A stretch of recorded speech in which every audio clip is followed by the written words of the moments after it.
getting through the busy season, the holiday season, the silly season, trying not to put yourself in a flare. How do you do it? Oh my goodness gracious me.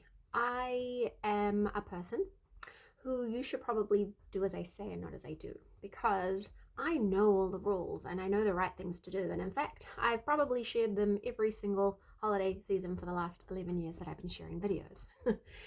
We all know, right? And it is so much easier said than done.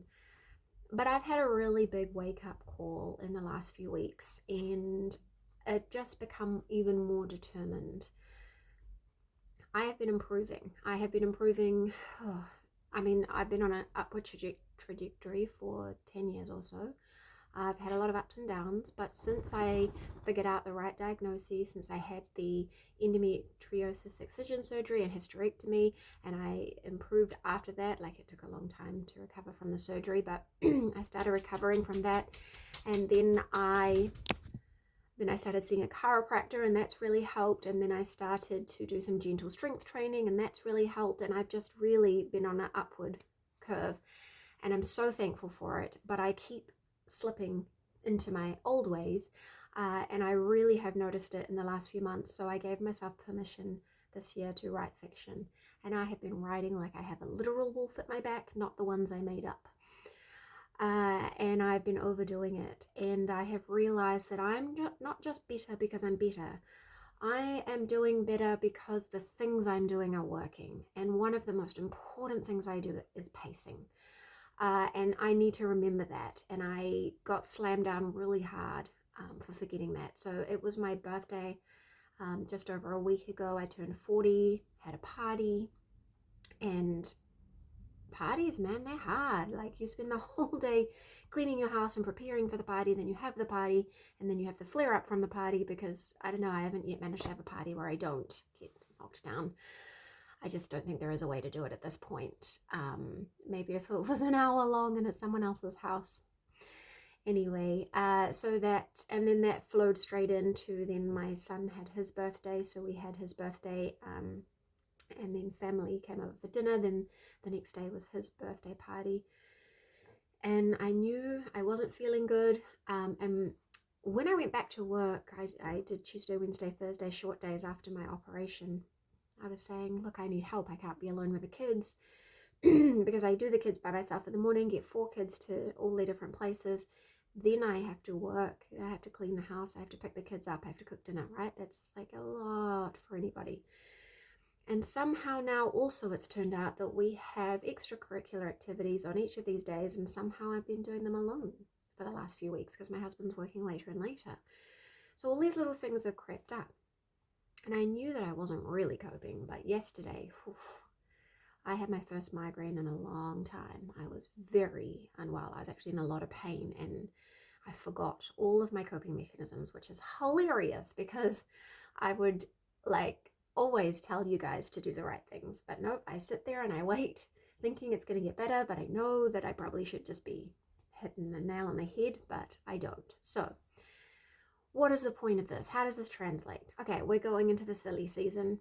We've got more things happening on the weekend. We've got so many things I have to plan. The admin load just goes up exponentially. And there are things that we have wiggle room for, and there are things out that we don't, right? That's just what happens. We've got gifts, we've got parties, we've got school events, we've still got those extracurriculars, still got to feed these people. It's all here. So what is my generic advice is always, what can you eliminate and what can you delegate, and what can you just make easier and what can you put off. And I think it really helps to sit down and think, okay, is there anything I can do? And I am trying to get better at doing this. And one thing I've always said every year is plan ahead.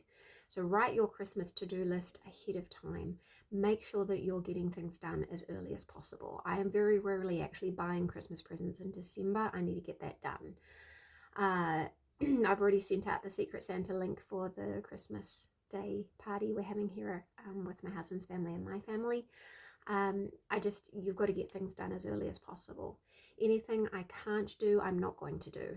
we got an invite for one of my children to a party. It's going to be at the end of November from 11 to 1 outside in the park. And I've said, nope, that's not me. I'm not doing that. He can go if Dada will take him, because standing around at that time of day outside in the heat is not going to work for me. I can tell you now. I am optimistic every summer, and every summer I'm smashed down.